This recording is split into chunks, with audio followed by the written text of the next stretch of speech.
I wish somebody told me this before I started. So when I decided I was going to be a rideshare driver, I went through the whole process, filled out everything. I had everything completed, and then it said that it wasn't complete. So I was like going through the list of, okay, well, what haven't I done here? And it says my driver's license was invalid. And so I kept reloading it, and they're like, it's invalid.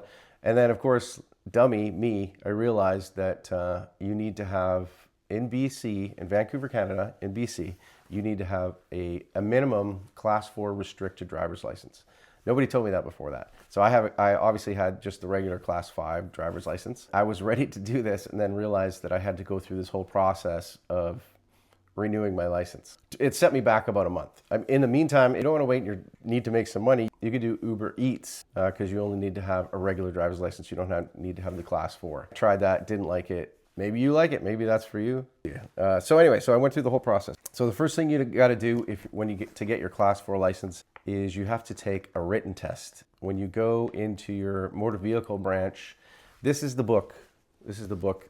This is your Bible, so to speak, that you need to sort of master. So in this book, if you're doing the class 4 restricted, you don't have to read the whole book, but it's probably a good idea to read it front to back.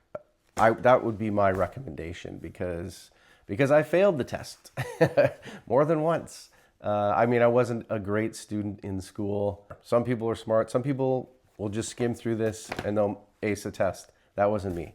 I'm that guy who had to read every detail, had to have flashcards. You can even go online. There are some mock tests that you can take, and those were easy, and I mastered all of those. I think there was 2 days where I just was taking test after test after test, and you start to think, oh yeah, this is going to be easy. But then when you go in and you take the test, it's not as easy as you think. There's 4 multiple choice questions. 2 of the answers are kind of ridiculous. You know they're not them. But then there's 2 that are very similar. So you need to know those minute details between the 2 to make sure you're clicking the right one. Because you're like, oh yeah, I know it's either this one or this one. And then I was guessing the wrong one.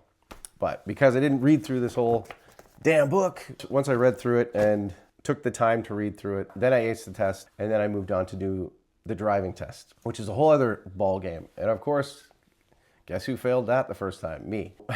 After having driven for 30 years, you build up some bad habits. My bad habit that I didn't even realize was that when you come to a stop, you need to be able to see the tires of the car in front of you through your windshield. And so I was coming up to a stop a little bit too close to the car in front of me. It's just something I'd done for forever and didn't realize it was something I was doing wrong. That's what I got all my demerits for. So I had to retake the test, which I passed the next time. But you know, we all have bad habits, and these are good things because you don't want to have people that are driving on the road doing things that they aren't supposed to do. I mean, we want to be safe on the road. We don't want to get in car accidents. It's a good thing that they do this, even though it's a bit of this test to me it's a total money grab.